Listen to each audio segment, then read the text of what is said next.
The mineral feeder's been working out pretty good for us so far. We've moved it from pasture to pasture, and the neat thing about it is we've seen it change based on what part of the pasture that the heifers are on versus what they chose mineral wise to eat. So that was a pretty cool thing that we seen. So we had the mineral feeder over there in my first video when I showed you guys what we got. They were really eating the phosphorus, and I refilled it several times while they were in this area, tracked all the way back here down by the creek.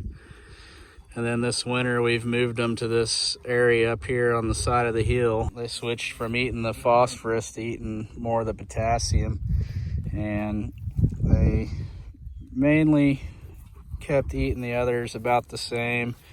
We went through a lot of the trace mineral A, trace mineral B and C, but mostly trace mineral A and B, and now they're just hitting the trace mineral A.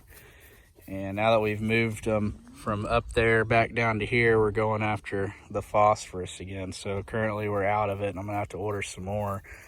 But they seem to be doing pretty good on it, and that's working. So it's nice. We just move it and drag it over here. And other than that, we haven't really had much going on with these. We got the bull. Oh, I can't see him. He's right there. We got our bull down here. He's been on here since the end of December. So we're gonna leave him on here probably till the first or second week of March, and hopefully he's got all these heifers bred, and we'll have some calves this fall. So that's an update on them.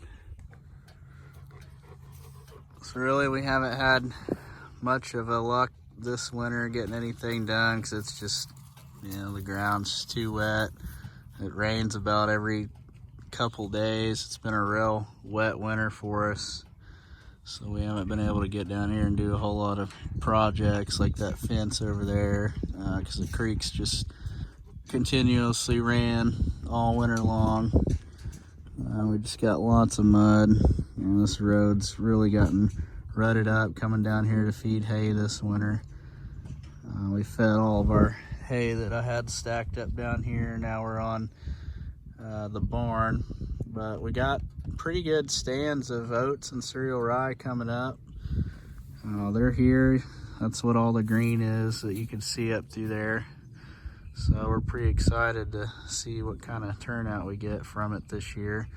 Most of that hillside up along there is not doing too good because it's really, really wet and soft. And a lot of that water is still draining out of that hill. And we've pretty much lost this little acre of land over here along the edge of this pond, because the pond stayed so full this year, and it just kept spilling around this way and flooding this front part, and all the water would come over here. So that's pretty unusable over there now. And this whole bottom area a couple summers ago, and it was always dry, but now it's just stayed so wet it's kind of unusable. So we're gonna look at maybe building a new pond here eventually when this gets dried out, and cut the dam on that other one, make this just one big pond right here. So that way we can hold a little more water and get a better runoff system going under the bridge here into this other pond. That way we don't have all this flooding back up in here. So anyway, it's kind of just like a little update on the crops, but you can see they're coming along pretty good.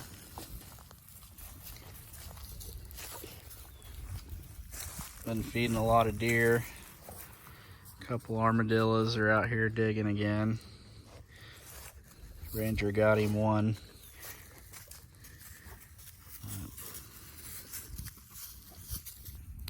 We've also taken in 3 of our 5 steers for butchering, and got them processed, got the meat sold to a couple customers of ours. So we got these 2 left. are going to be going in the next month or so. But as I was saying, this is just how muddy everything is. I mean, we don't really have much dry place other than down there along the high side of the creek, but all this is pretty soft, so not a whole lot of projects going on. Got the rest of the wood on the trailer. Got the rest of it all screwed down. Got that done. Hay unroller still working good for us. Got quite a bit of use out of it. As you can see, more mud. And we finally got the box blade over here fixed to work on the quick hitch. So it's been nice to have. It finally dried out a couple days now, so we were able to do a little bit of grading on fixing some of the ruts, but basically we just widened this for the quick hitch because it used to hook up right there. So now we just leave those pins in it and back up and attach it, and so much easier than trying to fight that thing when you're by yourself. So that was one nice thing to get done that we did. I got this ball welded on here so we can move the goosenecks trailer around a lot easier. What I did was I cut this out. I bolted the ball onto this plate with the nut and then cut a hole in this so it just sets down in there. Tack the ball there, but it's bolted to this bar, and then I welded it. So if I need to take it off, I can just cut this and get it off. But got that on there. Makes it a lot easier to move the trailers around, especially when you had them down here. It's so muddy, you can't drive your truck down here to hook onto them, so we got to pull them out with the tractor whenever we need them. So that was another little project we've gotten done. Got some more gravel spread on our driveway. I widened it a little bit. I used to just cut off straight, and I widened it over this way, make it a little easier to back up and turn around. Got a new truck. It's a 2014 Ram 2500 Limited. A little step above the old one. I really like it. All leather sunroof. It's got air ride bag suspension on it. You can't see it, but they're up under here. It's got the Ram boxes, which I really like because I can carry my tools in here. It's got a third brake light camera up there so you can see when you're hooking up to a gooseneck. And the air ride deal is really cool. So basically what it does is, like, when you hook up a trailer and it squats your truck, it automatically levels it back to normal ride height. And anytime like you get like a load of feed or whatever and put in the bed, it'll automatically raise itself up. And that's pretty awesome, because the older Dodges, every time you hook up something to them, they just squat. So I got this 1st of January, and I've really been enjoying it.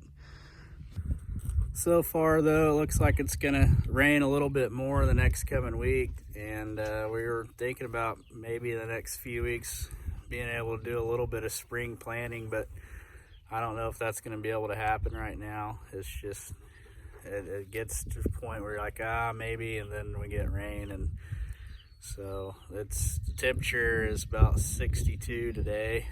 It's been cool the past couple days. We got a decent snow a couple weeks ago, first deep snow we've had in a few years, so that was kind of nice to see, because that's not something we get very often anymore. But like I said, I don't think we're going to be able to do much planting this spring. If we do, it's probably going to be a little later than normal. There's a few things that I got to do on the drill that we decided to fix this year. We're going to fix 2 row units that are kind of bent, and the press wheels on the back of the row units, the bearings are kind of out of them, and they lean to the side like this instead of up straight. and they don't close the trench well. And being off to the side, it causes that row unit to run a little deeper than it should. So I got 10 bearings to replace, and there'll be a video on that and doing those row units. So that's where we're at for right now. Just wanted to give you guys a little update. I know you haven't had a video from me in a while, but there just hadn't been a whole lot going on as far as stuff around here. Hold.